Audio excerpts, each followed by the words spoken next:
নারীদের মাঝে যৌনাঙ্গ কিভাবে পরিষ্কার পরিচ্ছন্নতা রাখা যায় এটা নিয়ে বিভিন্ন ধরনের মতামত আছে। আমি খুব কমনগুলো আপনাদেরকে বলি। যেমন ধরুন, সাদা স্রাবের সমস্যা নিয়ে কোনো পেশেন্ট এসেছেন, তিনি আমাকে বললেন যে ম্যাডাম আমি তো খুব পরিষ্কার থাকি। কিভাবে? আমি পানিতে ডেটল দিয়ে জায়গাটা সবসময় পরিচ্ছন্ন রাখি।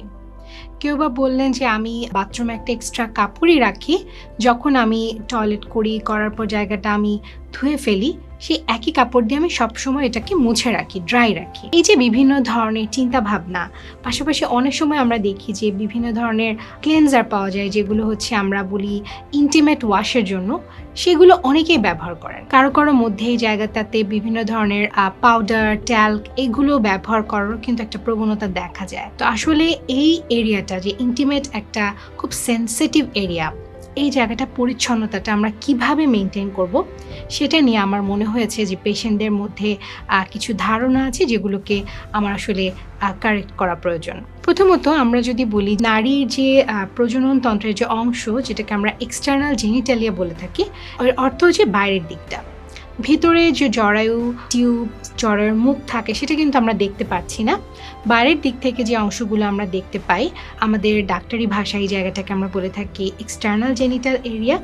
এবং এই জায়গাটাতে যেটা থাকে, যে দুই পাশে দুটি পর্দার মতো থাকে, এটাকে আমরা ল্যাবিয়া মেজোরা, মাইনোরা বলি। এবং এই দুটি পর্দার ফাঁক দিয়ে যে ওপেনিংটা, সেটা হচ্ছে আমাদের ইন্ট্রয়েটাস, অথবা হচ্ছে আমাদের ভ্যাজাইনার যে মুখটা, অর্থাৎ ওপেনিং। তো এই জায়গাটা স্বাভাবিক নিয়মে সামনের দিকে প্রস্রাবের রাস্তা এবং পিছনের দিকে আমাদের যে বায়ুপথটা আছে, এই দুটো পথের মাঝে থাকে। এবং এই কারণে দেখা যায় যে নারীদের ক্ষেত্রে প্রস্রাবে ইনফেকশন হওয়ার চান্স কিন্তু অনেক বেশি থাকে। সেই কারণে মাসিকের রাস্তার যে পরিচ্ছন্নতাটা প্রয়োজন, সেটা কিন্তু আমাদেরকে খুব সচেতনভাবে মেনটেন করতে হয়। এখন এটা মেনটেন করার জন্য কি করতে হবে? অনেকে আমার কাছে জানতে চান যে ম্যাডাম আমি কি কোনো ইন্টিমেট ওয়াশ কিনবো কিনা, অথবা আমি আলাদা করে কোনো কিছু ব্যবহার করব কিনা। আসলে পুরো ধারণাটাই কিন্তু ভুল। আল্লাহর প্রদত্ত নিয়মে স্বাভাবিকভাবে আমাদের শরীরের যে অংশগুলো বাইরের দুনিয়ার সাথে কানেক্টেড, সেটা কিন্তু স্বাভাবিকভাবে একটা ক্লেনজিং মেকানিজম আছে। অর্থাৎ আপনি একটা জিনিস খেয়াল করুন যে আমাদের চোখের ভেতরটা, এটা কিন্তু সবসময় একটু ভেজা ভেজা থাকছে, এবং এই পানিগুলো কিন্তু আমাদের চোখের যে ময়লাগুলোকে এক সাইডে দিয়ে দেয়। এবং আমরা দেখেন, ঘুম থেকে ওঠার পর আমরা দেখি যে চোখের কোনায় হয়তো কিছু ময়লা জমে আছে। এটা আপনি বা আমি কিন্তু ক্লিন করিনি, এটা খুব স্বাভাবিক নিয়মে আমাদের কর্নারে চলে আসছে এবং আমরা এটাকে ক্লিন করে ফেলছি। একইভাবে মাসিকের রাস্তা কিন্তু তার নিজের মতো করে পরিষ্কার হতে চায়। এই যে একটা স্বাভাবিক সিক্রেশন একটা থাকে মাসিকের রাস্তার ভিতর, এর কাজ হচ্ছে জরায়ুর মুখের কাছে, অর্থাৎ এই ভ্যাজাইনার ভিতরে যে রোগ জীবাণুগুলোকে থাকে, যেই ধরনের জার্মস থাকে, ব্যাকটেরিয়া যেটাই থাকুক, এটাকে সবসময় একটা ক্লিন করা, অর্থাৎ বাইরের দিকে ঠেলে দেওয়া, বের করে দেওয়া। আমরা যেটা ভুল করে থাকি যে এই যে একটা স্বাভাবিক মেকানিজম, এটার মধ্যে আমরা কখনো কখনো হস্তক্ষেপ করে ফেলি। যেমন ধরুন, অনেকে আছেন যে তারা পানিতে ডেটল বা স্যাভলন এই জাতীয় অ্যান্টিসেপটিক জিনিস দিয়ে জায়গাটা সবসময় পরিচ্ছন্ন রাখেন, এবং তারা মনে করেন যে এটাই হয়তো বা নিয়ম। আমাদের এই মাসিকের রাস্তার ভিতরে দুই ধরনের জীবাণু থাকবে, একটি ভালো, একটি খারাপ। অর্থাৎ কিছু জীবাণু থাকে যারা এই মাসিকের রাস্তার ভিতরেই থাকে জায়গাটাকে প্রোটেক্ট করার জন্য, এবং কিছু জীবাণু থাকে যেটার পরিমাণটা বেড়ে গেলে সাদা স্রাবের পরিমাণ বেড়ে যায়। ধরুন আপনি ডেটল বা এই জাতীয় একটি অ্যান্টিসেপটিক ওয়াশ দিয়ে জায়গাটাকে পরিচ্ছন্ন করছেন, এতে কি হবে? এই যে জীবাণুগুলো ছিল সব ক্লিন হয়ে যাবে। আপনি হয়তো ভাবছেন আপনি পরিষ্কার করে ফেলেছেন জায়গাটা, কিন্তু একটা জিনিস দেখুন, যে ভালো জীবাণুটা ছিল, যে ওই জায়গাটাকে প্রোটেক্ট করতো, সেটাও কিন্তু নষ্ট হয়ে যাচ্ছে। অর্থাৎ জায়গাটা এখন সৈন্যবিহীন, এবং সেই জায়গাটাতে পরবর্তীতে যদি কোনো খারাপ জীবাণু আসে, তার জন্য বাসা বাঁধাটা সহজ হয়ে যাবে। এর পাশাপাশি আরও কিছু জিনিস আমরা অনেক সময় করে থাকি, যেটা হচ্ছে যে আমরা বিভিন্ন ধরনের ক্লিনজিং ম্যাটেরিয়াল ইউজ করে থাকি। আমরা মনে করি যে এটা স্পেসিফিক্যালি ভ্যাজাইনার জন্য হয়তোবা তৈরি, এটা পরিষ্কার করলেই জায়গাটা খুব পরিচ্ছন্ন থাকবে। মাসিকের রাস্তার ভিতরে এই যে অঞ্চলটা, যেটাকে আমরা বলছি যে ভ্যাজাইনাল ওপেনিং, এই জায়গাটার পরিবেশটা কিছুটা আমাদের অ্যাসিডিক। তো এই অ্যাসিডিক পরিবেশটাকে মেনটেন করা প্রয়োজন কেন? কারণ এই অ্যাসিডিক পরিবেশটা অন্য জীবাণুকে বাড়তে মানা করে। কিন্তু দেখা যায় যে আমরা যে বিভিন্ন ধরনের প্রসাধনী যেগুলো আমরা ইউজ করে থাকি, আমরা মনে করছি যে এই জায়গাটা দিলে জায়গাটা ক্লিন হবে, এটা এই অ্যাসিডিক ভাবটাকে রাখে না, সেটা ক্ষারীয় হয়ে যায় কিছুটা। কারণ সেই জিনিসগুলো যেগুলো আমরা ম্যাটেরিয়ালসগুলো কখনো কখনো ইউজ করে থাকি, এগুলো থেকে ক্ষারের পরিমাণটা বেশি থাকে। এই যে একটা ভারসাম্য নষ্ট হয়, এই নষ্টের কারণে ভালো জীবাণুটা বাড়তে পারে না এবং খারাপ জীবাণু এসে বাসা বাঁধে। এবং আপনি হয়তো ভাবছেন যে আপনি এটাকে ক্লিন করছেন, কিন্তু আসলে যতটা বেশি আপনি জায়গাটা ক্লিন করার চেষ্টা করছেন, ততই বেশি রোগ জীবাণু বাসা বাঁধা শুরু করছে। আবার একটা ব্যাপার আছে যে মাসিকের রাস্তার চারপাশে যে হেয়ার ফলিকলগুলো থাকে, যে চুলগুলো থাকে, আমরা যেটাকে পিউবিক হেয়ার বলে থাকি, পরিচ্ছন্নতার জন্য এটা অবশ্যই পরিষ্কার করা হয়ে থাকে। এটারও কিন্তু একটা কাজ আছে এবং অনেকের মধ্যে টেন্ডেন্সি থাকে বিভিন্ন ধরনের ক্রিম ইউজ করা, যেটা এই হেয়ার রিমুভাল ক্রিমগুলো। এবং এই হেয়ার রিমুভাল ক্রিমগুলো কিন্তু যেটা করে যে সারফেসে যে তারা কখনো কখনো কিছু ড্যামেজ করে আসে, কিছু ক্ষতি করে আসে, এবং এই ক্ষতির কারণে দেখা যায় সেখানে ছোট ছোট ছোট ছোট কিছু জায়গাতে হয়তো 2-1টা জীবাণু বাসা বাঁধত, এবং এটা পরবর্তীতে কিন্তু সেই জায়গার পরিবেশটাকে নষ্ট করে এবং এই জীবাণুগুলো বেড়ে দেখা যায় অন্য কোনো জীবাণুকে আবার ইনভাইট করে এবং দেখা যায় ইনফেকশনটা বেড়ে যায়। আমি আমার পেশেন্টদেরকে সাধারণত পরিচ্ছন্নতা কিভাবে করবে এটা বলার জন্য যেটা সব সময় বলি, সেটা হচ্ছে সবচেয়ে বেস্ট জিনিস যেটা দিয়ে আপনি ক্লিন রাখতে পারেন, সেটা হচ্ছে পানি। পানি অর্থ একদম প্লেন ওয়াটার, কুসুম গরম পানি আপনি যেটাই বলুন না কেন, এখানে আসলে এগুলো কখনোই ম্যাটার করে না।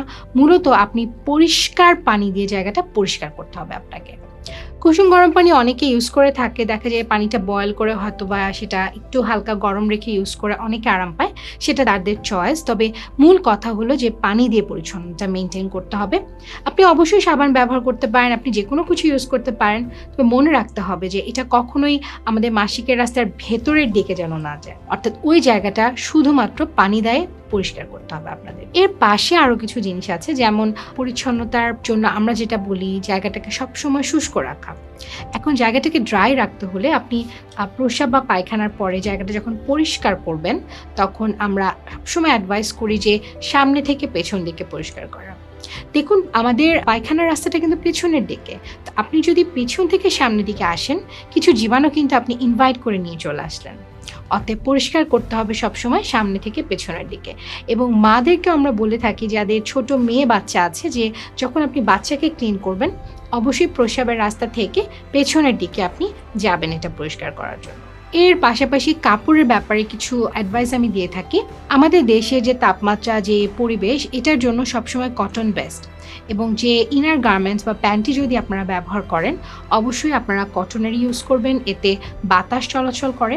কারণ যে কোনো জায়গা যেটা বদ্ধ থাকে, যেখানে বাতাস চলাচল প্রপারলি করতে পারে না, সেখানে কিন্তু জীবাণুর পরিমাণটা বেড়ে যায় সবসময়। আরেকটা ব্যাপার আছে, অনেকে মনে করেন যে প্যান্টি লাইনার বলে একটা জিনিস পাওয়া যায়, যে আমাদের যে ভ্যাজিনাল ডিসচার্জ বা স্রাব হয়, অনেকে ভাবে যে এটা লেগে যাবে কাপড়ে, ঠিক আছে আমি একটু প্যান্টি লাইনার ইউজ করি।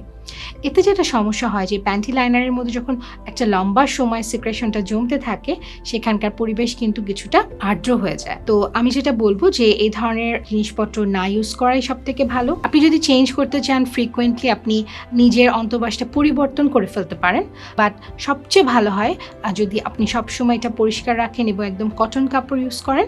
এক্ষেত্রে বাতাসটা খুব ভালো মতো চলাফেরা করতে পারে এবং এই ধরনের সমস্যা হওয়া অনেক কমে যাবে। আরেকটা জিনিস যেটা, যে এইসব ক্ষেত্রে দেখা যায় যে কিছু কিছু অসুখ থাকে, হ্যাঁ, যেমন ধরুন ডায়াবেটিস বা যে কোনো একটা হরমোনাল ইস্যুস, এগুলো কিন্তু কখনো কখনো এই রোগ জীবাণুর পরিমাণটাকে সবসময় বাড়ায়। আপনি হয়তো ভাবছেন যে আমি খুব তো পরিষ্কার থাকছি, সব ভালো মতো মেনটেন করছি, কিন্তু বারবার হচ্ছে।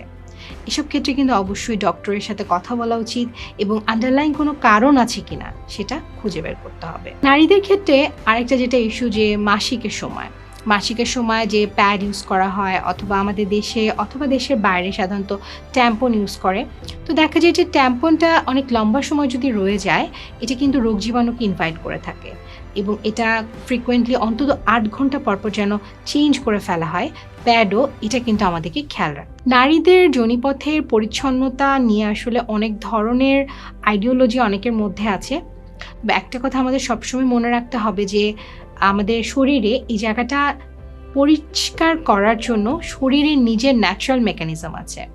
আমরা যেন বাইরে থেকে কোনো এক্সট্রা জিনিস যেমন অতিরিক্ত সাবান, কোনো ভ্যাজাইনাল ক্লেনজার অথবা যেগুলোকে আমরা বাথ বম্ব বলি, যে বাথটাবের মধ্যে দিয়ে যে বাবল বাথের মধ্যে বসা, অতিরিক্ত কিছু করে আমরা যেন এর স্বাভাবিক যে ভারসাম্য এটাকে নষ্ট না করে ফেলি। ধন্যবাদ।